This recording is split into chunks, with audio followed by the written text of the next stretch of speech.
So you had that whole situation.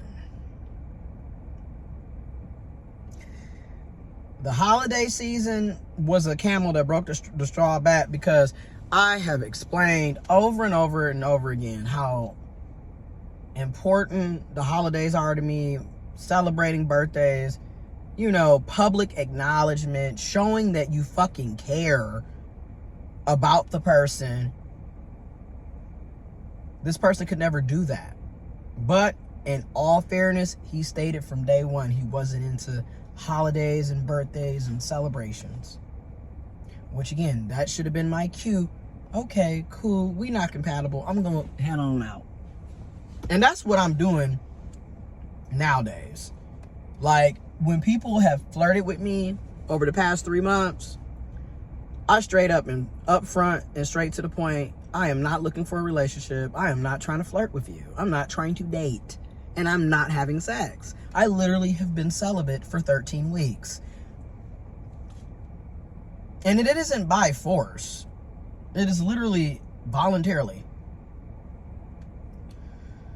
Because that's another thing. And I'm not trying to sound like one of these religious, conservative. I'm not. But speaking on a personal level, sex can be used to control people. And I think a lot of us know that, especially when you have good sex. Because let's be real, and I'm not saying it's to toot my own horn, but I'm not bad in the sack, right? He definitely wasn't bad in the sack, especially at the beginning. But people will literally use that to control you. Because let's be real, and I'm not trying to be funny, but dealing with cis men, most of them are terrible in the bedroom.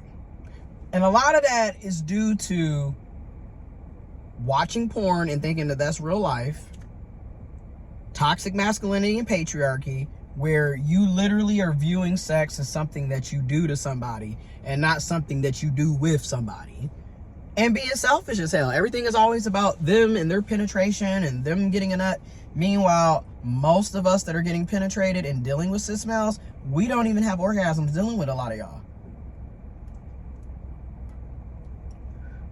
And that isn't to say that you're trash, but it's just to highlight, if you know your partner didn't get off, you need to be doing something to get them off. Because it's really odd how we're expected to go above and beyond to make sure that they're pleased. But they are never going to, well, I ain't gonna say never. Some of them will never go out of their way to make sure you're pleased. Even though at the beginning, that was his whole thing. Oh, I want to make sure that you're pleased and blah, blah, blah, blah, blah. But again, that was just a bunch of bullshit, because now you're basically being trained, little do you know, to meet his needs. Again, toxic people, controlling people, manipulative people, pathological, habitual liars, users. This is their game plan.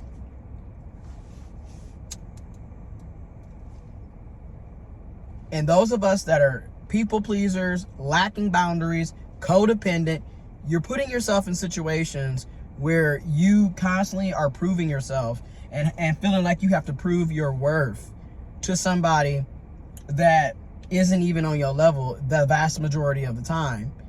And again, when you are in that state of mind, you also have a low self-esteem. Because clearly, if you had a high self-esteem, you wouldn't be sitting up here doing Olympic style performances to prove that you are worthy of love.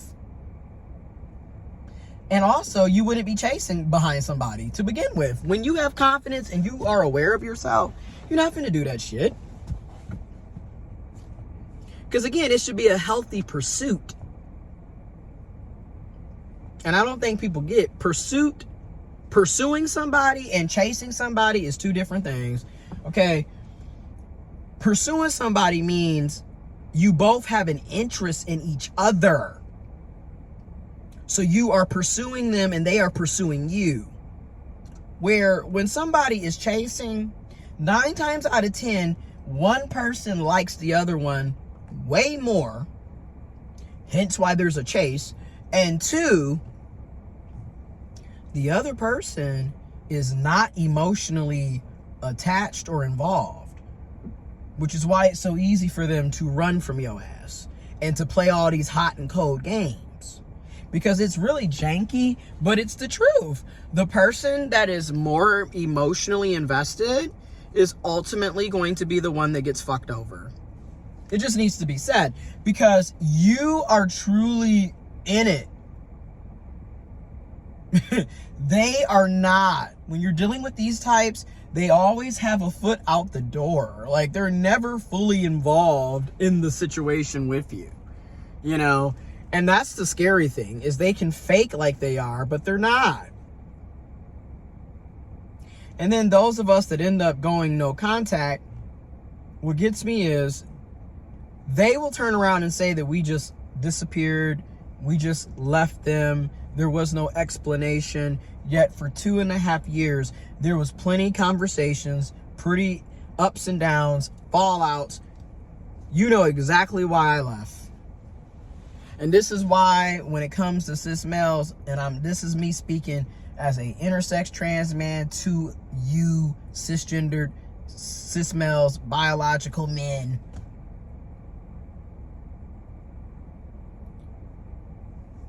When you're selfish and you're not paying attention to what somebody is telling you, asking you, saying you, and you're also not looking at their own emotions and behaviors and how they're acting, this is why when people finally leave y'all, you always say you're being blindsided, when no, you weren't. You have consistently been ignoring the other person's needs. Why should anybody continue to deal with somebody that doesn't meet their needs? I'll wait.